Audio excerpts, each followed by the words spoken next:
감사드립니다. 오늘 이 누가복음 16장은 두 가지 비유가 나옵니다. 앞부분은 불의한 청지기의 비유, 그리고 뒷부분은 방금 읽은 부자와 나사로의 비유를 예수님이 지금 말씀하세요. 있는 사실이 나오는 게 아니라 예수님이 어떤 의도를 가지고 뭔가를 분명하게 가르치시기 위해서 비유를 사용하십니다. 그래서 우리가 성경에 나오는 비유를 읽을 때에는 이 비유를 누구에게 왜 하셨을까를 가지고 보면 때로 비유가 난해할 때가 있거든요. 특히 우리가 다룰 이 불의한 청지기의 비유는 성경 안에서도 난해한 구절에 들어가는데 어떤 목적으로 왜 이 비유를 말씀하셨을까를 생각해 본다면 우리가 이제 이 비유의 내용을 살필 수 있는데요. 우리 1절, 2절 말씀부터 한번 보겠습니다. 누가복음 16장의 1절과 2절 말씀 우리 같이 읽어보겠습니다. 예수께서 제자들에게도 말씀하셨다. 어떤 부자가 있었는데 그는 청지기 하나를 두었다. 그는 이 청지기가 자기 재산을 낭비한다고 하는 소문을 듣고서 그를 불러놓고 말하였다. 자네를 두고 말하는 것이 들리는데 어찌된 일인가? 자네가 맡아보던 청지기 일을 정리하게. 이제부터 자네는 그 일을 볼 수 없네. 아멘.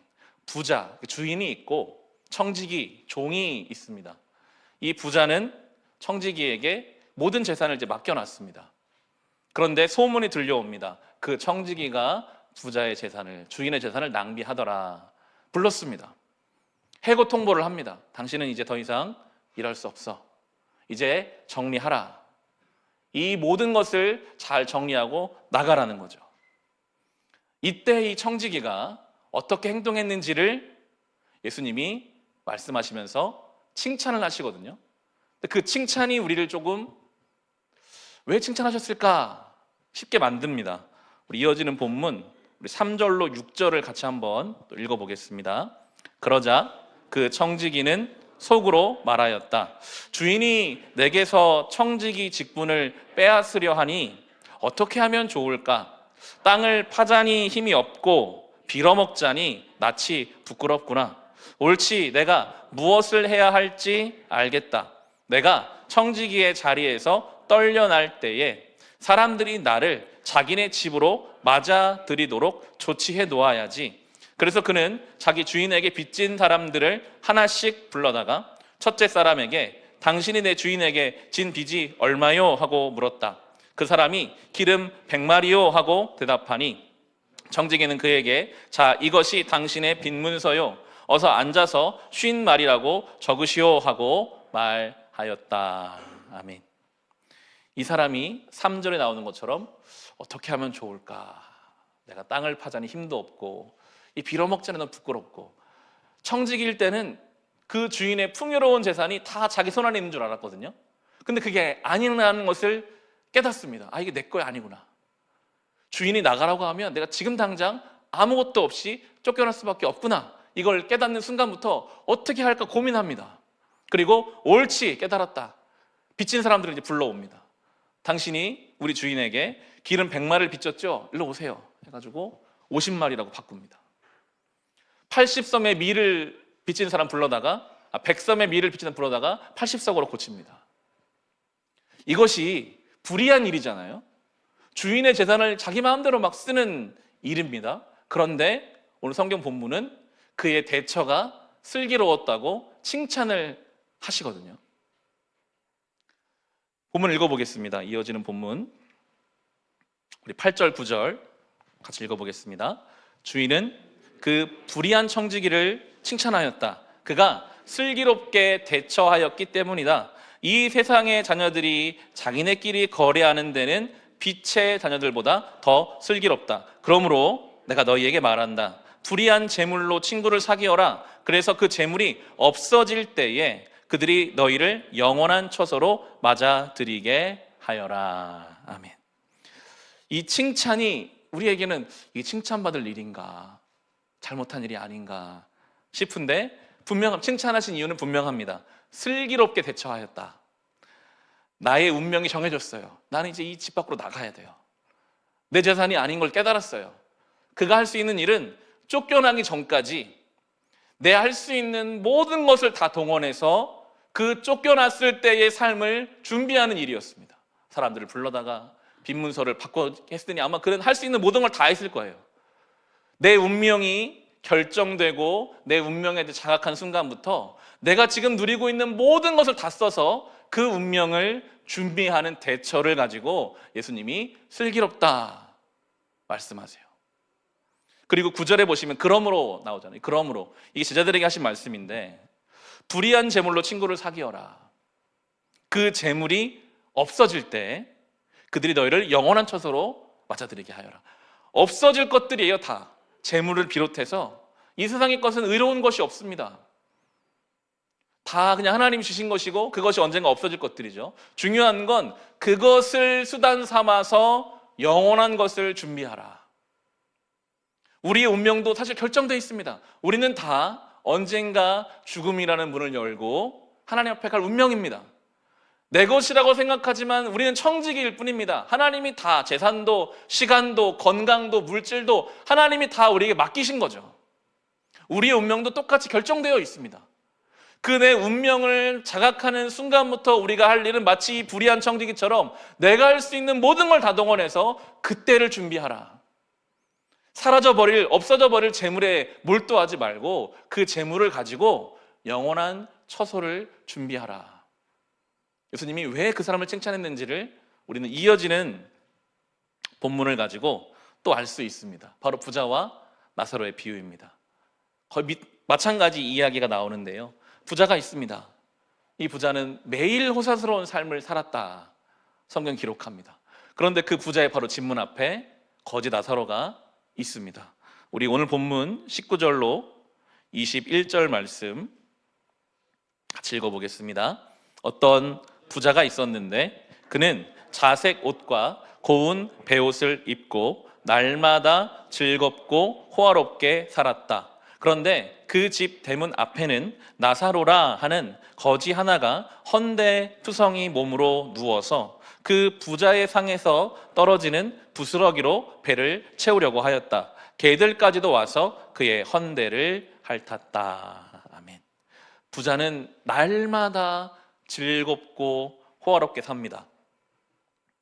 그의 그 풍요로움을 익히 동네에서 알았기 때문에 그 문 앞에 나사로가 자리를 잡았겠죠. 뭐라도 좀 이 집에서 풍요로우니까 떨어지는 거라도 버리는 거라도 좀 먹고 살고 싶으니까 그 집 앞에 있는 그 나사로와 이 부자의 삶은 너무나 다르죠.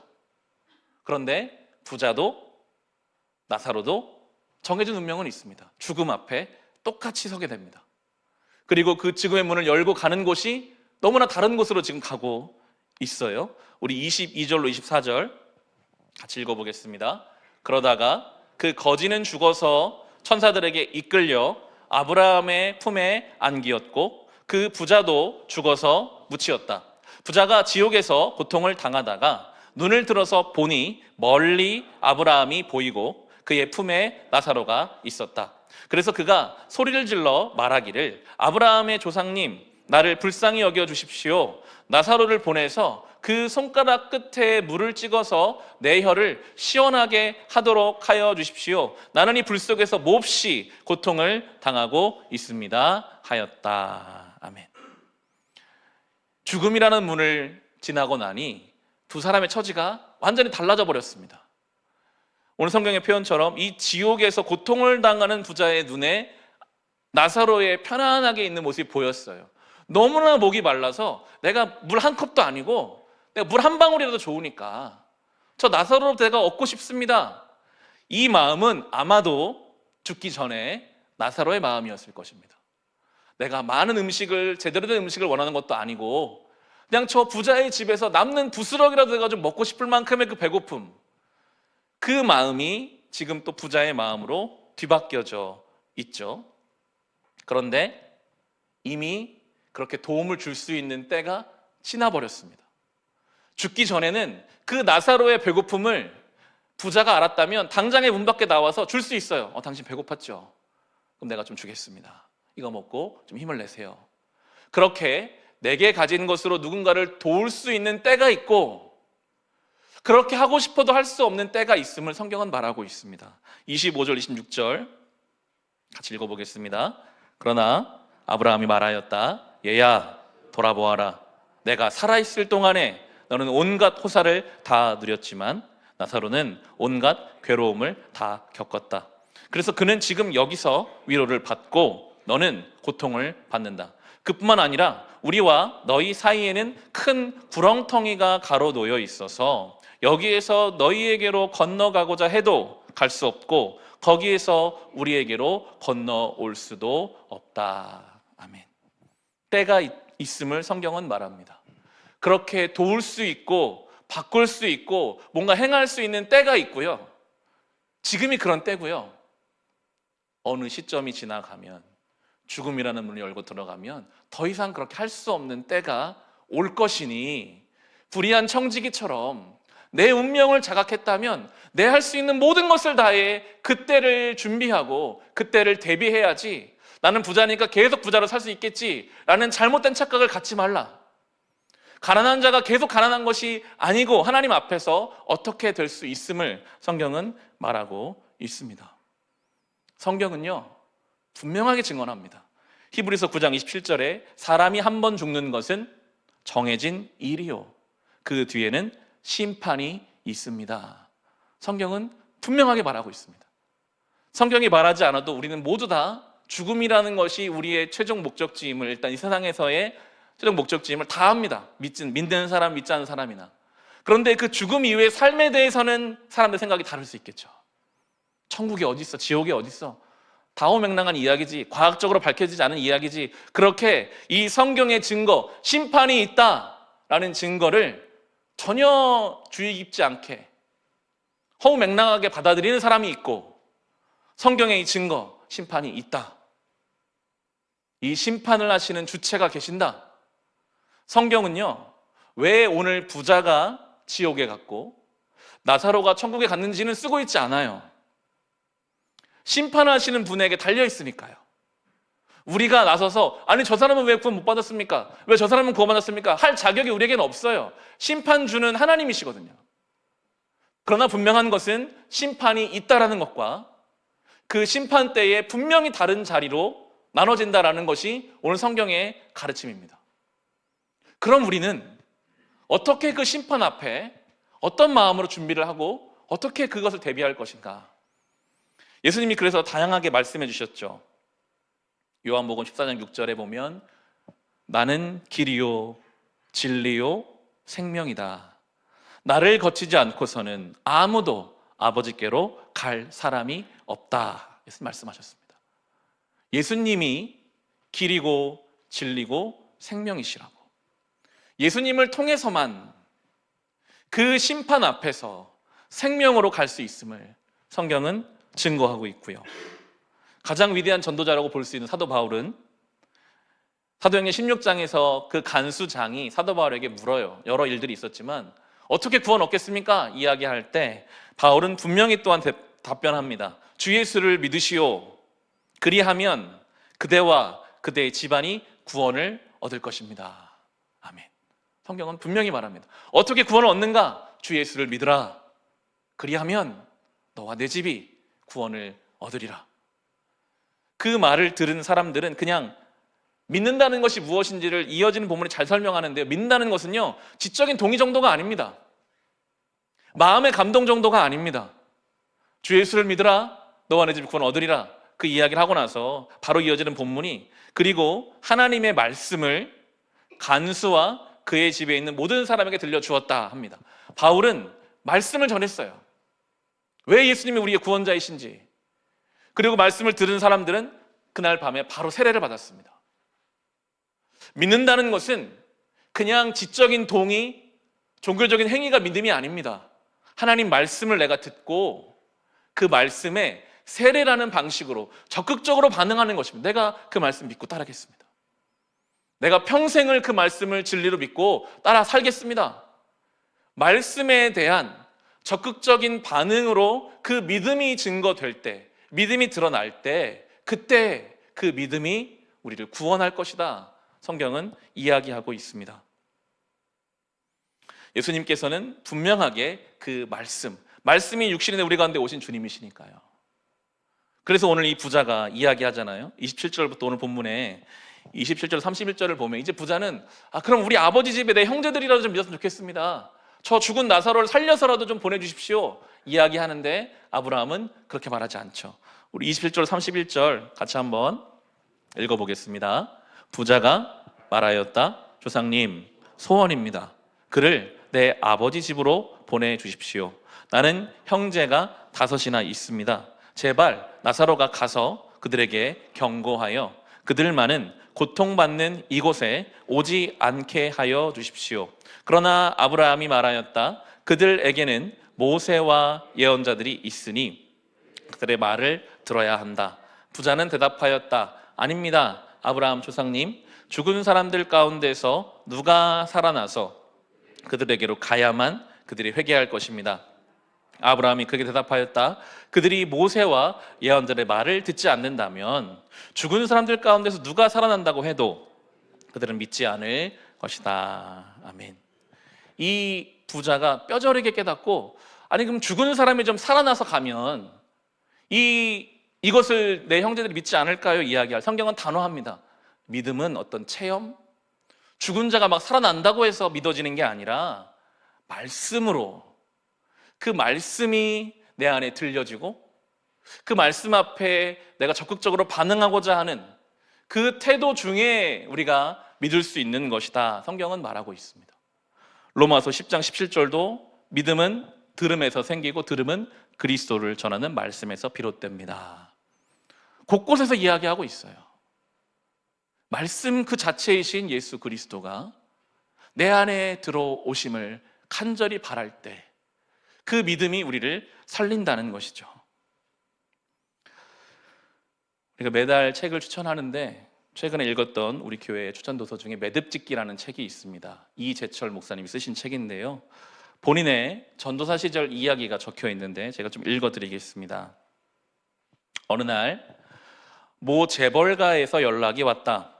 그 가문의 부인 한 명이 암투병 중이므로 와달라는 요청이었다. 환자는 크리스천이 아니었지만 가족 가운데 믿는 이들이 안타까워 내게 연락한 것이었다. 마침 그 가문의 자제분 가운데 나의 친구가 있어서 마냥 거절할 수만은 없었다. 서울대학병원 특실문을 열고 들어가자 환자는 비단수건을 머리에 두른 채 병상에 누워 인터페론 주사를 맞고 있었고 남편과 자식들이 그 주위에 앉아 있었다. 환자가 머리에 수건을 두른 것은 항암 치료로 머리카락이 다 빠졌음을 뜻했다. 내게 연락을 취했던 가족이 환자에게 나를 이재철 전도사라고 소개했다. 그와 동시에 환자는 귀찮다는 듯 벽 쪽으로 돌아 누워버렸다. 보기도 싫다는 의미였다. 그도 그럴 것이 재벌 집안이니만큼 믿는 가족들이 얼마나 유명한 목사님들을 많이 모셔다 병실 예배를 드렸겠는가. 믿지 않는 환자에게 그보다 큰 고역은 없었을 것이다. 그런데 이제 목사도 아닌 전도사까지 왔다고 하니 환자가 돌아 누워버린 것은 당연한 일이었다. 그로 인해 병실 분위기가 어색해졌음은 물론이다.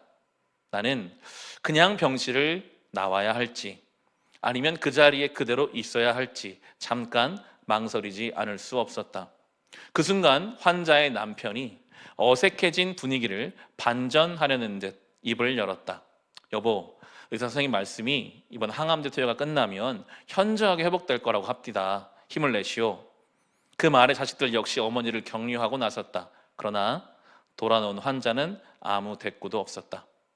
그제야 내가 할 일을 깨달은 나는 병상 앞으로 다가가 벽을 향해 누워있는 환자의 뒷머리를 향해 물었다. 부인, 지금 부인의 부군과 자제분들이 이런 항암 주사를 맞으면 회복될 것이라고 하셨습니다. 부인은 정말 그 말을 믿으십니까? 부인이 아무리 항암 주사를 맞아도 부인은 반드시 죽습니다.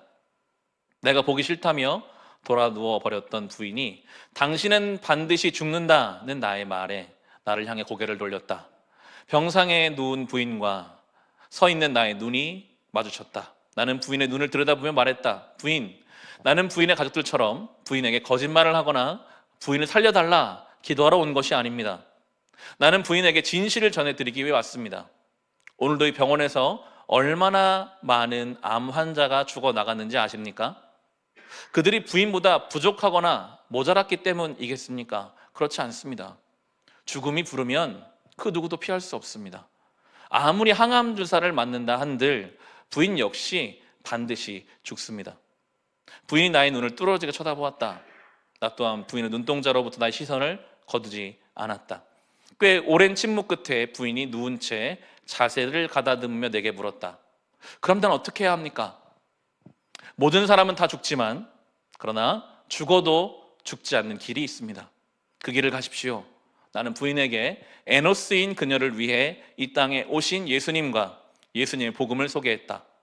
부인은 눈물을 흘리며 주님을 영접했고 나를 따라 자신의 생을 주님께 맡기는 기도를 드렸다. 사생의 매듭이 맺어진 것이다. 그녀는 다음 날 퇴원하였다. 병실에 누워 항암제를 맞으며 의미 없이 죽어가기에는 남은 시간이 너무나도 소중했던 것이다. 병원에서 집으로 돌아간 그녀는 테이프 성경을 구입, 자리에 누워 체력이 허락하는 한 성경 말씀을 들었다. 말씀의 거울 앞에서 누군가에 대한 자신의 잘못을 깨달으면 곧 당사자를 불러 사과하고 용서를 구하였다. 비록 병상에 누워 있을 망정 하나님께 속한 자답게 하나님 말씀을 귀로만 들은 것이 아니라 자신의 온 삶으로 들은 것이다. 말씀 안에서 그렇게 자기의 생을 반듯하게 매듭짓던 그 부인은 석 달 만에 주님의 부르심을 받았다. 그러나 그 석 달이야말로 그녀가 이 땅에서부터 전혀 새로운 생명을 누린, 그리고 지금도 누리고 있을 영원한 생명의 시작이었다. 요한복음 8장 51절 진실로 진실로 너희에게 이르노니 사람이 내 말을 지키면 죽음을 영원히 보지 아니하리라. 이 다음 언젠가 내 코끝에서 호흡이 멎는 날 나는 하나님 나라에서 그 부인을 만나게 될 것을 확신하고 있다. 육체의 임종을 앞둔 사람만 말씀에 순종하는 것은 아니다. 자신의 지난 삶이 백해무익했음을 깨닫는 자는 누구든지 주님 말씀 안에서 새로운 생명을 누릴 수 있다. 옛 삶의 무의미함을 깨닫는 것 자체가 과거에 대한 죽음을 뜻하기에 그 죽음의 매듭 위에 말씀에 의한 새로운 삶이 구축되는 것이다. 주님의 교회 초기 일이다. 주님을 영접한 지 얼마 안 되는 성도님 나를 찾아왔다. 목사님, 내일 직장에 사표를 제출하기로 결심했습니다. 오늘 밤 이 사실을 아내에게 알릴 예정입니다. 지금 제가 가려는 이 길이 바른 길인지 최종적으로 목사님께 확인을 받기 위해 왔습니다. 그분의 직장은 남부러울 것이 없었다. 그분은 자기에게 주어진 권세를 즐기며 주어진 업무에 충실하였다. 그동안 자기 직장에 대해 회의나 갈등을 가진 적은 한 번도 없었다. 그러나 주님을 만나 뵙고 나니 모든 것이 달라졌다. 주님 말씀에 자신을 비추어 보며 비로소 자신의 직무에 대한 깊은 양심의 가책을 느꼈다. 그렇다고 철저한 위계의 조직 속에서 상사의 명령이나 뜻을 거슬러 직무를 행할 수도 없었다. 오랜 번민 끝에 마침내 그분은 사직하기로 결단을 내렸다.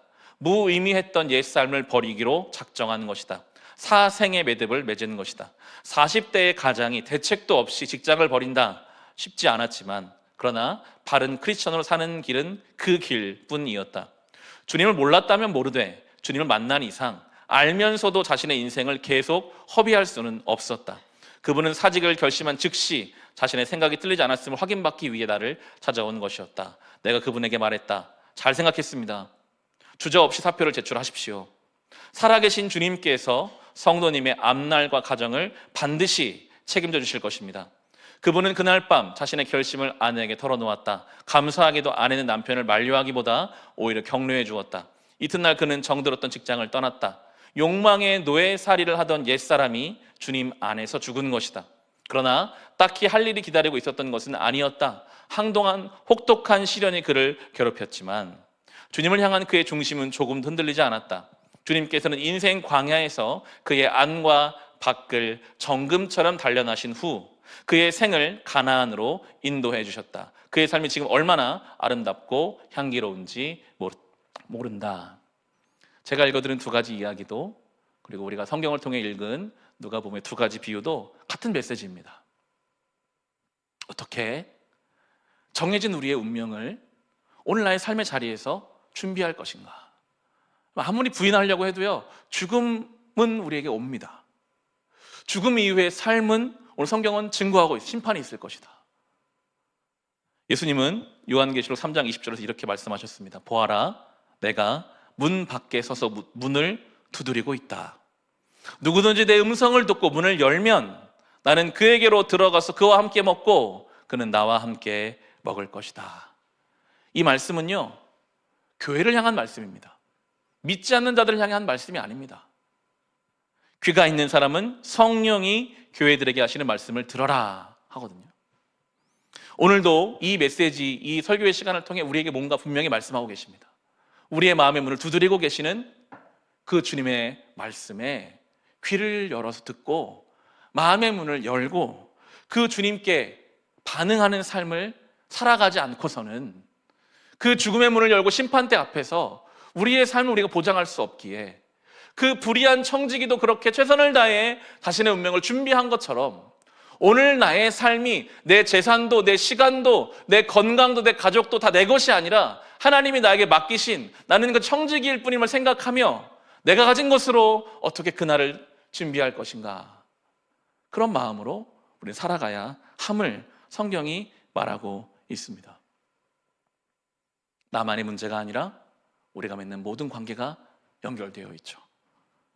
우리가 아무리 좋은 여행지를 사랑하는 사람과 함께 가고 정말 귀한 음식을 많이 먹는다 해도 죽음의 문을 열고 그 심판대 앞에서 우리가 함께 그 길을 가지 못한다면 그 사랑하는 관계들은 다 이 땅에서 끝나버릴 것입니다.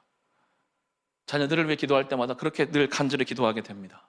하나님, 그 어떤 것보다 나의 자녀들이 지금은 부모를 따라 교회를 출입하고 있지만 그 말씀 가운데 성령의 감동으로 하나님의 살아계심을 경험하는 자가 돼서 그래서 그 생명을 같이 누리게 해달라고 우리는 그렇게 내 주변 사람들을 위해 기도해야 할 것입니다. 요한일서는 우리에게 이렇게 증거합니다. 요한일서 3장 1절에 아버지께서 우리에게 얼마나 큰 사랑을 베푸셨는지를 생각해 보십시오. 하나님께서 우리를 자기의 자녀라 일컬어 주셨으니 우리는 하나님의 자녀입니다. 아멘. 명절이잖아요. 저도 부모님이 계시는 보은에 아이들 데리고 갈 텐데 제 남동생이 서울에서 이제 올 겁니다. 제가 먼저 갈지 남동생이 먼저 도착할지 모르죠. 하지만 제가 먼저 간다면 기다릴 것이고 동생이 먼저 가도 저를 기다릴 것입니다. 분명한 것은 부모님이 자녀들을 위해서 음식을 준비하고 집을 정리하고 자녀들을 기다리고 함께 모여서 즐거운 시간들을 보낸다는 것입니다. 이 말씀을 준비하면서 그렇게 기도하게 되고 묵상해 보게 되었습니다. 명절에 부모님의 집을 찾듯 아마 우리도 언젠가 하나님 아버지가 우리를 위해 마련하신 그 집을 향해 다 갈 것입니다. 우리가 예수를 믿는 믿음이 있다면 우리는 하나님의 자녀니까요. 제가 먼저 가 있을지 함께 신앙생활하는 지체분들이 먼저 가 계실지 알 수는 없으나 정말 바라기는 그곳에서 함께 그 어떤 아버지보다 더 좋은 우리 아버지가 준비해 놓으신 그 귀한 것들을 누릴 수 있는 교회가 되기를 기도하게 됩니다. 우리가 그것을 생각하고 오늘을 살지 않고서는요, 그것이 목적이고 오늘의 모든 것이 그 목적을 향한 수단으로 살아가는 삶이 그것이 믿는 자의 삶이고 그것이 끝을 알고 사는 인생인데 이것이 영원할 것처럼 착각하고 그런 게 어딨어? 그냥 사는 것이지 하는 그런 어리석은 삶을 우리가 살지 않고 정말 하나님 앞에서 그 아버지의 집을 향해 기쁨으로 나아가고 그 아버지의 집 안에서 함께 안식하고 복을 누리는 우리 모두가 될 수 있기를 주님의 이름으로 축원합니다. 우리 같이 한번 좀 기도하실 때는 이 시간은 좀 먼저 기도하면 좋겠는데요. 혹 우리 주변에 나도 마찬가지입니다.